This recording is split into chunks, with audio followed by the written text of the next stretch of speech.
Hi everyone, ನಾನು ನಿಮ್ಮ ಕನ್ನಡ ಕೋರಿ ಪ್ರೇಮ. ನನ್ನ ಯೂಟ್ಯೂಬ್ ಚಾನಲ್ಗೆ ನಿಮ್ಮೆಲ್ಲರಿಗೂ ಪ್ರೀತಿಯ ಸ್ವಾಗತ. ಆತ್ಮೀಯ ವೀಕ್ಷಕರೇ, ಈ ಬೇಸಿಗೆ ಕಾಲದಲ್ಲಿ ಹೆಚ್ಚು ಸೊಪ್ಪು ತರಕಾರಿಗಳು ತಿನ್ನೋದ್ರಿಂದ ಆರೋಗ್ಯಕ್ಕೆ ತುಂಬ ಒಳ್ಳೆಯದು. ಅದರಲ್ಲೂ ಮೆಂತ್ಯ ಸೊಪ್ಪು ಯಾವ ರೂಪದಲ್ಲಿ ತಿಂದ್ರೂ ನಮ್ಮ ಬಾಡಿಗೆ ತುಂಬ ಹೆಲ್ತ್ ಬೆನಿಫಿಟ್ ಇದೆ ಅಂತ ಮೆಂತ್ಯ ಸೊಪ್ಪನ್ನು ಉಪಯೋಗಿಸ್ಕೊಂಡು ಮೇಥಿ ಪರೋಟವನ್ನು ಮಾಡ್ತಾಯಿದ್ದೀನಿ. ಆ ಮೇಥಿ ಪರೋಟವನ್ನು ಈಸಿಯಾಗಿ ಮನೆಯಲ್ಲೇ ಹೇಗೆ ಮಾಡೋದು ಅಂತ ನೋಡ್ತಾ ಹೋಗೋಣ ಬನ್ನಿ. ಅದಕ್ಕೆ ಯಾವ್ಯಾವ ಇಂಗ್ರೀಡಿಯೆಂಟ್ಸ್ ಬೇಕು, ಯಾವ ರೀತಿ ಮಾಡೋದು ಅಂತ ನೋಡ್ತಾ ಹೋಗೋಣ ಬನ್ನಿ. ನೋಡಿ, ಈ ಮೇಥಿ ಪರೋಟ ಮಾಡೋದಕ್ಕೆ ನಾನು ಯಾವ ಇಂಗ್ರೀಡಿಯೆಂಟ್ಸ್ನ ಉಪಯೋಗಿಸ್ತಾ ಇದ್ದೀನಪ್ಪ ಅಂತಂದರೆ ಮೆಂತ್ಯ ಸೊಪ್ಪು, ಕೊತ್ತಂಬರಿ ಸೊಪ್ಪು, ಕರಿಬೇವು, ಹಸಿಮೆಣಸಿನ್ಕಾಯಿ, 1 ಸ್ಪೂನ್ ಜೀರಿಗೆ, ಅರ್ಧ ಸ್ಪೂನ್ ಅರಿಶಿಣ, ಅರ್ಧ ಸ್ಪೂನ್ ಗರಂ ಮಸಾಲ, ಜೊತೆಗೆ ರುಚಿಗೆ ತಕ್ಕಷ್ಟು ಉಪ್ಪು. ಇದು ಬಂದು ಬೋಂಡ ಬಜ್ಜಿ ಎಲ್ಲ ಮಾಡ್ತೀವಲ್ಲ ಆ ಕಡಲೆ ಹಿಟ್ಟು, ಒಂದು ಅರ್ಧ ಬೌಲ್ನಷ್ಟು ಕಡಲೆ ಹಿಟ್ಟು, ಜೊತೆಗೆ ಸ್ವಲ್ಪ ಎಣ್ಣೆ, ಇವತ್ತು ಮುಖ್ಯವಾಗಿ ಗೋಧಿ ಹಿಟ್ಟು. ನಾನಿವತ್ತು ಒಂದು 6ರಿಂದ 7 ಪರೋಟಕ್ಕೆ ಆಗುವಷ್ಟು ಹಿಟ್ಟನ್ನು ತೊಗೊಂಡಿದ್ದೀನಿ. ಆ ಹಿಟ್ಟಿಗೆ ಇಷ್ಟು ಪದಾರ್ಥಗಳನ್ನ ಉಪಯೋಗಿಸ್ಬೇಕಾಗುತ್ತೆ. ಕರಿಬೇವು ನಿಮ್ಮ ಆಪ್ಷನಲ್, ಬೇಕಾದರೆ ಯೂಸ್ ಮಾಡಿ, ಇಲ್ಲಾಂದರೆ ಸ್ಕಿಪ್ ಮಾಡಿ. ಕರಿಬೇವು ಆರೋಗ್ಯಕ್ಕೆ ತುಂಬ ಒಳ್ಳೆಯದು ಅಂತ ನಾನು ಈ ಪರೋಟಗೆ ಕರಿಬೇವನ್ನ ಯೂಸ್ ಮಾಡ್ತೀನಿ. ಜೊತೆಗೆ 3 ಬೌಲಷ್ಟು ಗೋಧಿ ಹಿಟ್ಟಿಗೆ ನಾನು 3 ಸ್ಪೂನಷ್ಟು ಕಡಲೆ ಹಿಟ್ಟನ್ನು ತೊಗೊಂಡಿದ್ದೀನಿ. ಈಗ ಯಾವ ರೀತಿ ಇದನ್ನು ಮಿಕ್ಸ್ ಮಾಡೋದು ಅಂತ ನೋಡೋಣ ಬನ್ನಿ. ನೋಡಿ, ಮೊದಲಿಗೆ ನಾನು ತೊಗೊಂಡಿರೋಂಥ ಕಡಲೆ ಹಿಟ್ಟು 3 ಸ್ಪೂನ್ ಕಡಲೆ ಹಿಟ್ಟಿದೆ, ಅದನ್ನು ಇದಕ್ಕೆ ಸೇರಿಸ್ಕೊತಾ ಇದ್ದೀನಿ. ಜೊತೆಗೆ ಇಲ್ಲಿ ತೊಗೊಂಡಿರೋಂಥ ಪ್ರತಿಯೊಂದು ಪದಾರ್ಥಗಳನ್ನು ಇದಕ್ಕೆ ಸೇರಿಸ್ಕೊಳ್ಳೋಣ. ಈ ಮೆಂತ್ಯ ಸೊಪ್ಪನ್ನ ಸ್ವಲ್ಪ ಮಣ್ಣಿರುತ್ತೆ, ನೀಟಾಗಿ ತೊಳ್ಕೊಬೇಕಾಗುತ್ತೆ. ಜೊತೆಗೆ ಕಡ್ಡಿ ಅಂಥದ್ದನ್ನ ಹಾಕಬಾರ್ದು, ಏಕೆಂದರೆ ನಾವು ಈ ಪರೋಟ ಒತ್ಕೊಳ್ಳುವಾಗ ಅದು ಸಿಕ್ಕಿದ್ರೆ ಪರೋಟಗಳು ಕಿತ್ತೋಗುತ್ತೆ. ಹಾಗಾಗಿ ಎಲೆನೇ ನಾವು ತಗೊಳ್ಬೇಕಾಗುತ್ತೆ. ಎಲೆನ ಬಿಡಿಸ್ಕೊಂಡು ಆದಷ್ಟು ಎಳೆದಾಗಿರೋ ಸೊಪ್ಪನ್ನು ಉಪಯೋಗಿಸ್ಬೇಕಾಗುತ್ತೆ. ಇಷ್ಟೆಲ್ಲ ಪದಾರ್ಥಗಳು ಇದಕ್ಕೆ ಸೇರಿಸಿದ ಮೇಲೆ ಇದಕ್ಕೆ 2ರಿಂದ 3 ಸ್ಪೂನಷ್ಟು ಎಣ್ಣೆಯನ್ನು ಸೇರಿಸ್ಕೊಳ್ಳಿ. ಹಸಿ ಎಣ್ಣೆನೇ, ಬಿಸಿ ಮಾಡೋದೇನು ಬೇಡ. ಆ ಎಣ್ಣೆಯನ್ನು ಸೇರಿಸಿದಾದ್ಮೇಲೆ ಒಮ್ಮೆ ಇದಕ್ಕೆಲ್ಲ 1 ರೌಂಡ್ ಡ್ರೈ ಮಿಕ್ಸ್ ಮಾಡ್ಕೊಳ್ಳೋಣ. ನೋಡಿ, ಈ ರೀತಿ ಡ್ರೈ ಮಿಕ್ಸ್ ಮಾಡಿ ಆಮೇಲೆ ನೀರನ್ನು ಸೇರಿಸ್ಕೊಳ್ಳೋಣ, ಏಕೆಂದರೆ ಎಣ್ಣೆ ಸೊಪ್ಪು ಎಲ್ಲ ನೀಟಾಗಿ ಮಿಕ್ಸ್ ಆಗಲಿ. ಈ ರೀತಿ ಡ್ರೈ ಮಿಕ್ಸ್ ಮಾಡಿದ ಮೇಲೆ ಸ್ವಲ್ಪನೇ ನೀರು ಹಾಕ್ಕೊಂಡು ಚಪಾತಿ ಹಿಟ್ಟಿನ ಹದದಲ್ಲಿ ನಾವು ಕಲಿಸ್ಕೋಬೇಕಾಗುತ್ತೆ. ಅದಕ್ಕಿಂತ ಸ್ವಲ್ಪ ಸಾಫ್ಟಾಗೇ ಇರಲಿ. ನೋಡಿ, ಈಗ ನೀಟಾಗೆಲ್ಲ ಮಿಕ್ಸ್ ಆಗಿದೆ. ಎಲೆಗಳು ಅಷ್ಟೇ ತುಂಬ ಸಣ್ಣದಾಗಿ ಕಟ್ ಮಾಡಿರೋದ್ರಿಂದ ಎಲ್ಲೂ ಸಿಗಲ್ಲ, ಅಷ್ಟು ನೀಟಾಗಿ ನಾವು ಪರೋಟನ ಒತ್ಕೋಬೋದು. ಈಗ ಸ್ವಲ್ಪನೇ ನೀರನ್ನ ಮಿಕ್ಸ್ ಮಾಡಿಕೊಂಡು ನೀಟಾಗಿ ಕಲಿಸ್ಕೊಳ್ಳೋಣ. ಹೆಚ್ಚು ನೀರನ್ನು ಒಮ್ಮೆಲೇ ಸೇರಿಸ್ಬೇಡಿ, ಸ್ವಲ್ಪ ಹಾಕ್ಕೊಂಡು ಕಲಿಸ್ಕೊತಾ ಬನ್ನಿ.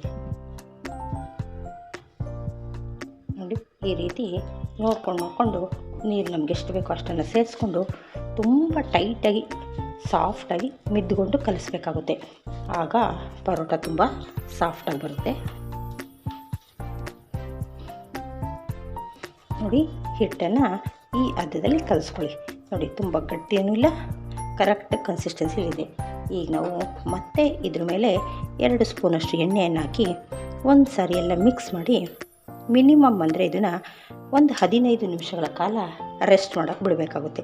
ಹಾಗಾಗಿ ಇದನ್ನೆಲ್ಲ ಒಮ್ಮೆ ಮಿಕ್ಸ್ ಮಾಡಿ ನಾನು 15 ನಿಮಿಷ ಬಿಟ್ಟು ಆಮೇಲೆ ಪರೋಟನ ಯಾವ ರೀತಿ ಮಾಡೋದು ಅಂತ ಹೇಳ್ಕೊಡ್ತೀನಿ ಬನ್ನಿ. ಈಗ ಇದನ್ನು ಮೇಲೆ ಕ್ಯಾಪ್ ಕ್ಲೋಸ್ ಮಾಡಿ 15 ನಿಮಿಷ ಬಿಡೋಣ.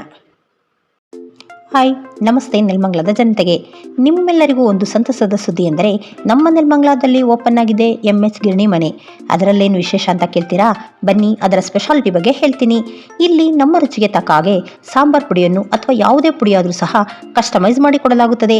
ಇಲ್ಲಿ ದೊರೆಯುವ ಸಾಂಬಾರ್ ಪದಾರ್ಥಗಳು ಸಹ ಧನಿಯಾ, ಮೆಣಸಿನಕಾಯಿ ಮತ್ತು ಸಾಂಬಾರ್ ಪುಡಿಗೆ ಉಪಯೋಗಿಸುವ ಎಲ್ಲ ಪದಾರ್ಥಗಳು ಸಹ ಉತ್ತಮ ಗುಣಮಟ್ಟದಿಂದ ಕೂಡಿವೆ. ಇಲ್ಲಿ ನಮ್ಮ ಕಣ್ಮುಂದೆನೇ ಉರಿದು ಪುಡಿ ಮಾಡಿಕೊಡಲಾಗುತ್ತೆ. ನನಗಂತೂ ಮನೆಯಲ್ಲೇ ಪುಡಿ ಮಾಡಿಕೊಂಡಂತೆ ಗುಡ್ ಫೀಲ್ ಆಯಿತು. ಇಲ್ಲಿ ಯಾವುದೇ ರೀತಿಯ ಆರ್ಟಿಫಿಷಿಯಲ್ ಕಲರ್ ಆಗಲಿ ಪ್ರಿಸರ್ವೇಟಿವ್ ಆಗಲಿ ಬಳಸೋದಿಲ್ಲ. ಅಷ್ಟೇ ಅಲ್ಲದೆ ಅವರೇ ಮಾಡಿರುವಂತಹ vangibath powder, sambar powder, puliyogare powder, biryani masala ಹಾಗೂ ಎಲ್ಲ ವಿಧವಾದ ಮಸಾಲ ಪದಾರ್ಥಗಳು ಇಲ್ಲಿ ದೊರೆಯುತ್ತೆ. ಜೊತೆಗೆ ಡ್ರೈ ಫ್ರೂಟ್ಸ್, ಕಲ್ಲು ಸಕ್ಕರೆ, ಉಪ್ಪಿನಕಾಯಿ, ವೆಯ್ಟ್ ಲಾಸ್ ಪೌಡರು, ಗೋಧಿ, ರಾಜಮುಡಿ ರೈಸ್ ಎಲ್ಲವೂ ದೊರೆಯುತ್ತೆ. ಈ ಶಾಪ್ ಲೊಕೇಟ್ ಆಗಿರೋದು ಬಂದು VCNR ಹಾಸ್ಪಿಟಲ್ ಪಕ್ಕದ ರಸ್ತೆಯಲ್ಲಿ. ಹೆಚ್ಚಿನ ಮಾಹಿತಿಗಾಗಿ ಸ್ಕ್ರೀನ್ ಮೇಲೆ ಬರುವ ನಂಬರ್ಗೆ ಕಾಂಟ್ಯಾಕ್ಟ್ ಮಾಡಿ, ಮಿಸ್ ಮಾಡದೆ ವಿಸಿಟ್ ಮಾಡಿ. ನೋಡಿ, ಈಗ 15ರಿಂದ 20 ನಿಮಿಷ ಆಗಿದೆ. ಈಗ ನೋಡಿ ತುಂಬ ಸಾಫ್ಟಾಗಿ ಮೃದುವಾಗಿದೆ. ಈಗ ನಾವು ಪರೋಟಗಳನ್ನ ಮಾಡ್ಕೊಳ್ಳೋಣ. ಮೊದಲು ನಾವೇನು ಮಾಡಬೇಕು ಅಂದರೆ, ನಾವು ಚಪಾತಿ ಮಾಡೋದಕ್ಕೆ ತಗೋತೀವಲ್ಲ ಅಷ್ಟೇ ಪ್ರಮಾಣದಲ್ಲಿ, ಅಥವಾ ನಿಮ್ಗೆ ಅದಕ್ಕಿಂತ ದೊಡ್ಡದು ಬೇಕಾ ಚಿಕ್ಕದು ಬೇಕಾ ಎಷ್ಟು ಬೇಕೋ ಅಷ್ಟು ತೊಗೊಳ್ರಿ. ಈ ರೀತಿಯಾಗಿ ಮೊದಲು ನಾವೆಲ್ಲ ರೆಡಿ ಮಾಡಿ ಇಟ್ಕೊಂಡು ಬಿಡೋಣ. ಈ ಸೈಜಲ್ಲಿ ತೊಗೊಂಡ್ರೆ ಸಾಕಾಗುತ್ತೆ. ನೋಡಿ ಈ ರೀತಿ ಉಂಡೆಗಳು ಮಾಡಿದ್ದಾದಮೇಲೆ ಒಂದೊಂದೇ ಉಂಡೆಗಳನ್ನ ತಗೊಂಡು ಈ ರೀತಿಯಾಗಿ ನಾವು ಅರಿಯೋದಕ್ಕೆ ಪ್ರಾರಂಭ ಮಾಡಬೇಕು. ಇದು ತುಂಬ ಸಾಫ್ಟಾಗಿರೋದ್ರಿಂದ ನೀವು ಚಪಾತಿ ಥರ ಬೇಗ ಬೇಗ ಮಾಡೋಕ್ಕಾಗಲ್ಲ. ಸ್ವಲ್ಪ ನಿಧಾನವಾಗಿ ಈ ಥರ ಮೂವ್ ಮಾಡಿರಿ. ತುಂಬ ಫಾಸ್ಟಾಗಿ ಮಾಡಿದ್ರೆ ಕಿತ್ತೋಗುತ್ತೆ. ಇದಕ್ಕೆ ಮೇಲೆ ಗೋಧಿ ಹಿಟ್ಟನ್ನೇ ಸೇರಿಸ್ಕೊಳ್ರಿ. ಈ ರೀತಿ ಮಾಡಿದಾದಮೇಲೆ ಬೇಕಾದರೆ ನೀವು ಒಮ್ಮೆಲೇ ಇದೇ ರೀತಿ ಅಗಲವಾಗಿ ಮಾಡ್ಕೊಂಡು ಹೋಗ್ಬೋದು. ನಿಮಗೆ ಮತ್ತಷ್ಟು ಸಾಫ್ಟ್ ಬೇಕು, ಟೇಸ್ಟ್ ಬೇಕು ಅಂತಂದರೆ ಇಷ್ಟು ಸೈಜಲ್ಲಿ ಮಾಡಿದಾದಮೇಲೆ ಇದಕ್ಕೆ ನಾವು ಒಳಗಡೆಗೆ ಸ್ವಲ್ಪ ತುಪ್ಪವನ್ನು ಹಾಕಿದ್ರೆ ಒಳ್ಳೆ ಟೇಸ್ಟು ಮತ್ತು ಸಾಫ್ಟ್ ಬರುತ್ತೆ. ನೋಡಿ ಈ ರೀತಿ ತುಪ್ಪ ಹಾಕಿ ಇದನ್ನೆಲ್ಲ ಕಡೆ ಸ್ಪ್ರೆಡ್ ಮಾಡಿ. ಸ್ಪ್ರೆಡ್ ಮಾಡಿದ್ಮೇಲೆ ಇದನ್ನು ಫೋಲ್ಡ್ ಮಾಡ್ಕೊಳ್ಳಿ.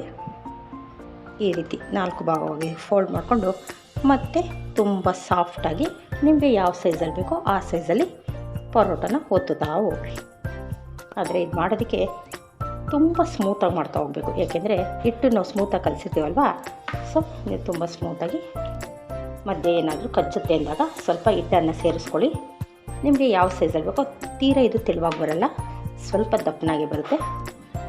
ಆ ರೀತಿಯಾಗಿ ಹಿಟ್ಟು ಹಾಕ್ಕೊಳ್ತಾ ಮಾಡ್ಕೊತಾ ಹೋಗ್ರಿ.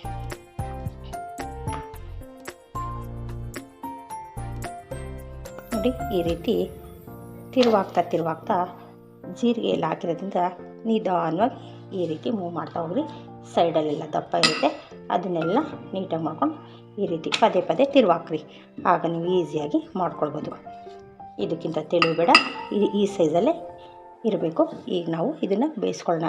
ಈ ರೀತಿ 1-2-3 ಒಟ್ಟಿಗೆ ರೆಡಿ ಮಾಡಿಟ್ಕೊಳ್ಳೋಣ, ಆಮೇಲೆ ಬೇಯಿಸೋಣ. ನೋಡಿ ಮತ್ತೊಂದನ್ನು ಅದೇ ರೀತಿಯಾಗಿ ತೊಗೊಳ್ಳಿ. ಈ ಸೈಜಲ್ಲಿ ಮಾಡಿಕೊಂಡು ಮಧ್ಯಕ್ಕೆ ತುಪ್ಪವನ್ನು ಹಾಕ್ಕೊಂಡು ಫೋಲ್ಡ್ ಮಾಡಿದ್ರೆ ನಮಗೆ ತುಂಬ ಸಾಫ್ಟಾಗಿ ಬರುತ್ತೆ. ನೋಡ್ತಾ ಇದ್ದಿಲ್ಲ, ಈ ಸೈಜಲ್ಲಿ ಸಾಕು. ಈ ತುಪ್ಪವನ್ನು ಎಲ್ಲ ಕಡೆ ಸ್ಪ್ರೆಡ್ ಮಾಡಿ ಫೋಲ್ಡ್ ಮಾಡಿಕೊಂಡು ಸ್ವಲ್ಪ ಹಿಟ್ಟನ್ನು ಸೇರಿಸ್ಕೊಳ್ಳಿ. ಸಾಫ್ಟಾಗಿ ಒತ್ತುತ್ತಾ ಬನ್ನಿ. ನೋಡಿ ತುಂಬ ಸಾಫ್ಟಾಗಿ ಮೂವ್ ಮಾಡಿದ್ರೆ ಸಾಕು. ಯಾವ್ಯಾವ ಕಡೆ ದಪ್ಪ ಇದೆ ಅಂತ ನೋಡ್ಕೊಳ್ಳಿ. ಈ ರೀತಿ ತಿರುವಾಕೊಂಡು ಮೃದುವಾಗಿ ಎಳಿತಾ ಬನ್ನಿ.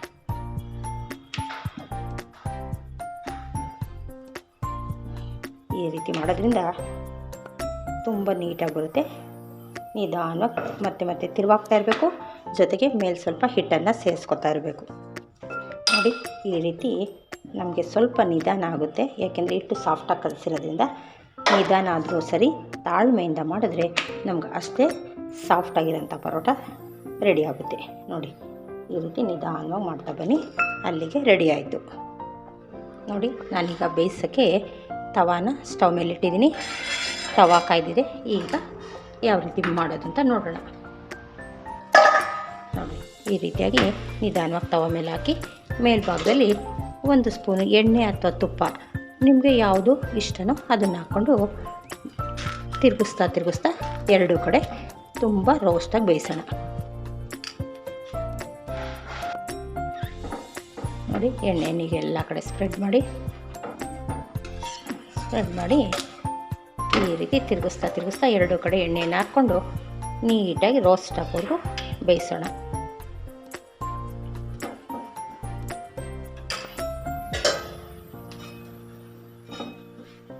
ಈ ರೀತಿ ತಿರುಗಿಸ್ತಾ ಬನ್ನಿ.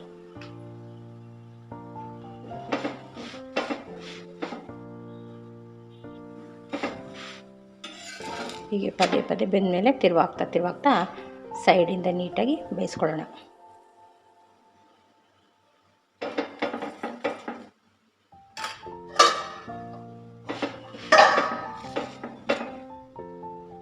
ನೋಡಿ ಸ್ವಲ್ಪ ಪರೋಟ ದಪ್ಪ ಇರೋದ್ರಿಂದ ನಾವು ಫ್ಲೇಮ್ನ ಮೀಡಿಯಮಲ್ಲಿ ಇಟ್ಕೊಂಡು ಈ ರೀತಿ ಸೈಡಲ್ಲೆಲ್ಲ ನೀಟಾಗಿ ಬೇಯಿಸ್ಕೊತಾ ಬರಬೇಕು. ಇಲ್ಲಾಂದರೆ ನೀಟಾಗಿ ಬೇಯಲ್ಲ. ನೋಡಿ ಈಗ ಎರಡು ಕಡೆ ನೀಟಾಗಿ ಆಗಿದೆ. ನಾನಿವಾಗ ತೆಗಿತಾ ಇದ್ದೀನಿ. ನೋಡಿ ಈಗ ಮತ್ತೆ ಅದೇ ರೀತಿಯಾಗಿ ತವಾಗೆ ಸ್ವಲ್ಪ ಎಣ್ಣೆಯನ್ನು ಹಾಕ್ಕೊಂಡು ಮತ್ತೊಂದನ್ನು ಹಾಕೋಣ. ಹಾಕಿ ಅದಕ್ಕೂ ಮೇಲ್ಭಾಗದಲ್ಲಿ ಸ್ವಲ್ಪ ಎಣ್ಣೆಯನ್ನು ಹಾಕಿ ಬೇಯಿಸ್ಕೊಳ್ಳೋಣ.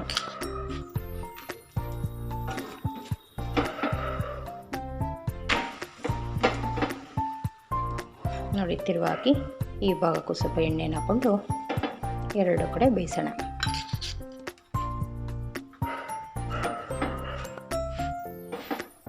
ಈ ರೀತಿ ತಿರುಗಿಸಿದ್ರೆ ಸೈಡೆಲ್ಲ ನೀಟಾಗಿ ಬೇಯುತ್ತೆ.